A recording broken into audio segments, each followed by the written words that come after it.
ये आज का हमला नहीं है, ये तो हमला वंचितों पे सदियों से होता है।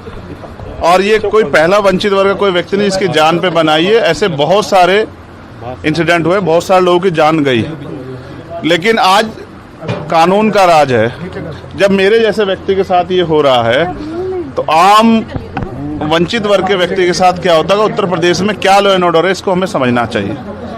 और अब तक क्या कार्रवाई, ये 24 घंटे ज़्यादा आपके सामने है। मैं तो मौत और ज़िंदगी के बीच लड़ रहा था, लेकिन अपराधी अभी भी खुलेआम घूम रहे हैं। ये बिना सत्ता के संरक्षण के नहीं हो सकता है। क्या इंटेलिजेंस है पुलिस की, क्या उनके पास इंफॉर्मेशन है, सूत्र उनके बहुत बड़े बड़े हो जाते हैं। अब तक क्यों आरोपी गिरफ्तार नहीं हुए? गाड़ी भी बरामद इसलिए हुई क्योंकि गांव वालों ने बता दिया कि मिरकपुर में कोई गाड़ी खड़ी करके गया है। अब तक लोग नहीं मिले। ये वंचितों का बेटा है, अगर मर भी जाएगा तो क्या फर्क पड़ेगा, लोग भूल जाएंगे। ये किसी रानी का बेटा नहीं है तो अगर उसको कुछ होगा, किसी कमिश्नर साहब से जुड़ा हुआ मामला नहीं है कि 4-5 घंटे में कुत्ता बरामद हो जाएगा। मैं मानता हूँ सरकार की घोर लापरवाही है, और मुख्यमंत्री का बिल्कुल ना बोलना और बड़े बड़े दावे करना और इस घटना में ना बोलना स्पष्ट करता है कि मुख्यमंत्री सत्ता को संरक्षण दे रहे हैं, अपराधियों को संरक्षण दे रहे हैं, और उनके संरक्षण में अपराधी पल रहे हैं। और ये कानून व्यवस्था के लिए, लोगों के कानून के प्रति विश्वास के लिए बड़ा खतरनाक है। अच्छा, हम लोगों ने सीसीटीवी देखा, उसमें दिख रहा है कि पीछे से गाड़ी आके चेस करती है। और क्या कुछ अगर कुछ बता पाएंगे कि आप कहाँ थे, कैसे फायर? देखिए, मैं दिल्ली से लौटा हूँ, मेरे एक साथी की डेथ हुई, मैं थोड़ा सा परेशान था। फिर उस डेथ की सूचना के बाद मुझे आना था देवबंद में। हमारे एक साथी की माताजी की डेथ हो गई थी, उनके यहाँ रस्म पगड़ी का कार्यक्रम था। उनके घर से जैसे मैं निकला, सहारनपुर की तरफ मुश्किल से 50 मीटर चला होगा, एक गाड़ी आती है। मैं फ़ोन पे थोड़ा मेरा ध्यान था, उसने जो वहाँ से गोली चलती है और वो गोली मेरे कान के पास से निकलती है। मैं अपने साथियों को कहता हूँ कि गोली चली है। पहले मुझे लगा, आवाज़ से लगा पटाखा है, लेकिन बाद में जब उसके वो वाइब्रेशन हुई जाते हुए तो मुझे एहसास हुआ गोली, और वो गाड़ी में टकराई भी। फिर दूसरी गोली जब मुझे लगी, बुलेट जो चीरती हुई लोहे के हिस्से को गाड़ी के, और वो मुझे लगी, तब मुझे एहसास हुआ कि हम घिर गए। फिर तीसरी गोली चली, इसने मेरा आगे वाला शीशा पूरा डैमेज कर दिया। चौथी गोली पे मैं नीचे हो गया, जो गोली आपने देखा कि वो सीधी उसमें लगी। अगर मैं नीचे ना होता तो वो मेरी छाती के आर पार चली जाती। फिर वो गाड़ी 10 मीटर आगे जाकर रुक जाती है। वो 2 हवा में फायर करते हैं जैसा मैंने देखा, और फिर उन्होंने फिर हमारी गाड़ी फायर किया। वो फायर जो है गाड़ी के नंबर प्लेट पे लगी। मेरा ये मानना है, उनको ऐसा लगा होगा कि हमने जो काम करने आए थे वो कर दिया, अब ये मर गया शायद, जैसा पहले कई घटना में हो। फिर वो शायद सरेंडर करने के मूड में थे, लेकिन जैसे ही मनीष ने गाड़ी को मेरे कहे से यू टर्न लिया, उनको समझ आया कि ये जिंदा है, तब वो वहाँ से भागे। हमने पुलिस को बताया कि ये गाड़ी का नंबर है, फिर उन्होंने उसको इंक्वायरी किया। पुलिस के अच्छे अधिकारी यहाँ हैं, उम्मीद है वो अच्छा काम भी करेंगे। लेकिन ये स्पष्ट हुआ कि अपराधियों में कोई डर भय नहीं है। कितने लोग थे? 3 लोग थे। 2 लोग असले से हमला कर रहे थे, एक व्यक्ति गाड़ी चला रहा था। चंद्रशेखर जी, कोई थ्रेट कॉल आया हो आपको इससे पहले, कोई धमकी? पिछले कई सालों से आ रही है। मैं लगातार पुलिस को इंटीमेट भी करता रहता हूँ। मैंने डीजीपी को भी लिखा, गृह मंत्री को भी लिखा, मुख्यमंत्री को भी लिखा, यहाँ के पहले एसएसपी डीएम थे उनको भी लिखा। लेकिन डीएम साहब जो पिछले थे, अखिलेश सिंह जी, उन्होंने साफ मना कर दिया कि चीफ मिनिस्टर नहीं चाहते चंद्रशेखर को सुरक्षा दी जाए। मेरे आज भी याद है ये बात, क्योंकि मैंने एलआईयू के अधिकारी द्वारा पूछा कि भाई मैंने आपको बताया थ्रेट भी है, फिर क्यों नहीं हो रहा है? तो उन्होंने कहा भाई ये सरकार का मामला, सरकार चाहे तो दे सकती। तो मैं चाहता हूँ मुख्यमंत्री इंतजार कर रहे हैं कब चंद्रशेखर मरे, उनका काम आसान हो। लेकिन उनको ये नहीं पता कि गरीबों की, कमजोरों की, शोषितों की बात करने वाला चंद्रशेखर इतनी आसानी से उनकी रास्ते में से नहीं हटेगा। अतीक अशरफ के साथ जैसा हुआ वैसा ही कुछ होने वाला था, ऐसा आपको लगता है? अब आप इसका आकलन खुद करें कि क्या हुआ और क्या हो सकता था। आपके पास एक और बात, मुझे ऐसा लगता है कल की घटना के बाद, इतने बड़े उसके बाद भी अगर मैं सुरक्षित हूँ तो हमारे संतों, गुरुओं, महापुरुषों का आशीर्वाद, हमारी करोड़ों बहनों माताओं का आशीर्वाद, बुजुर्गों का मेरे पास है।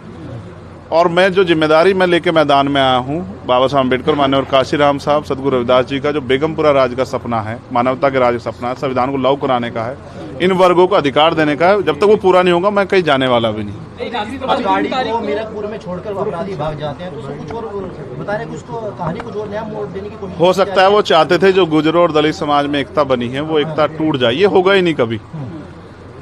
ठीक है, ये नहीं हो सकता है। पंचायत आप लोग कर रहे हैं अपनी मांगों को लेकर। हमारी लीडरशिप ने ये निर्णय लिया है कि जब 24 घंटे में गिरफ्तारी नहीं हुई तो हमें अपने लोगों को भी जवाब देना है, तो इसलिए शायद उन्होंने 3 तारीख का समय रखा है। मैं उसका हिस्सा बनूंगा। अमेठी के अंदर एक फेसबुक वायरल हुई है पोस्ट जिसमें आपको मारने की वो की गई है, क्षेत्रीय महासभा कई है उसके अलावा। ठीक है, देखिए लोकतंत्र है, उनके अधिकार है, मारे या छोड़े। मैंने कहा ना, मैं पहला थोड़ा ही हूँ जो मारा जा रहा हूँ या जिसको मारने का प्रयास किया। मुझसे पहले बहुत मरे हैं, लेकिन उनको कोई जान नहीं रहा था।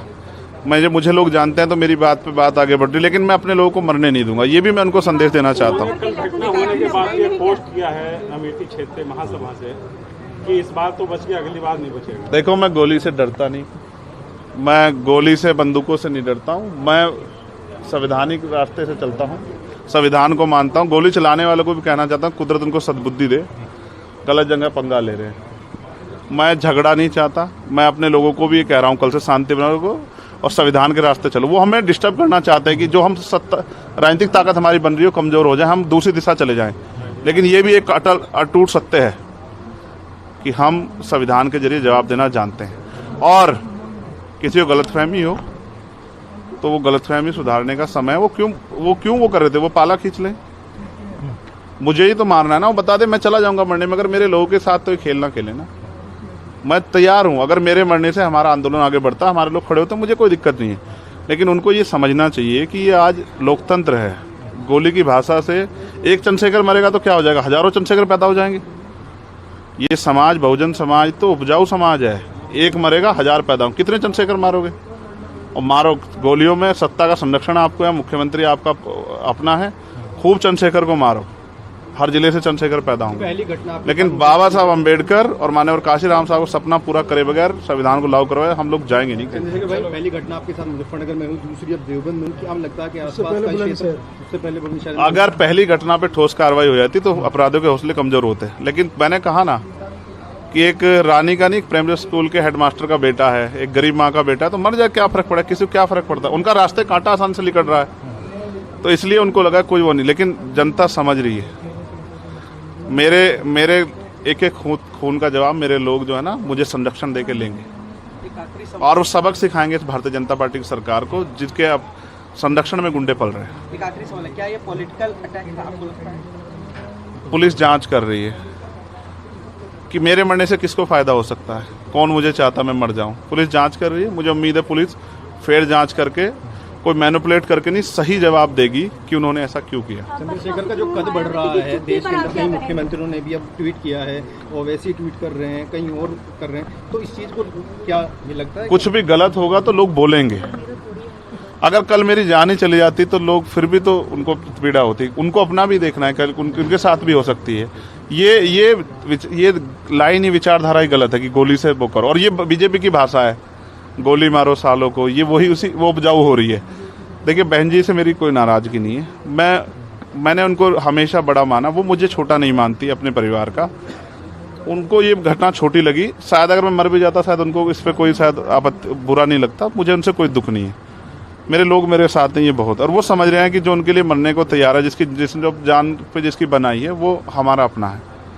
मेरे लोग मेरे साथ खड़े होंगे, मैं इस लड़ाई को लड़ता रहूँगा। लगभग सभी दलों के लोग आपसे मिलने आए हैं, कैसा कुछ देखते हैं, क्या नहीं, मैं उनका धन्यवाद करता हूँ। नहीं, मैं कह रहा हूँ बस सबका धन्यवाद करता हूँ, मगर ये है, मैं ये प्रयास करूँगा कि भविष्य में ऐसा किसी के साथ ना हो, इसलिए लॉ एंड ऑर्डर की कानून व्यवस्था अच्छी होनी चाहिए, मुख्यमंत्री उस पर ध्यान देना चाहिए। बात चंद्रशेखर की नहीं है, बात इस प्रदेश में हो रही हजारों बहनों के साथ जो अस्मतें लूट रही है, हर महीने रेप हत्याएं हो रही हैं, लोगों की जान जा रही है, ये सब उन पे वो करता है।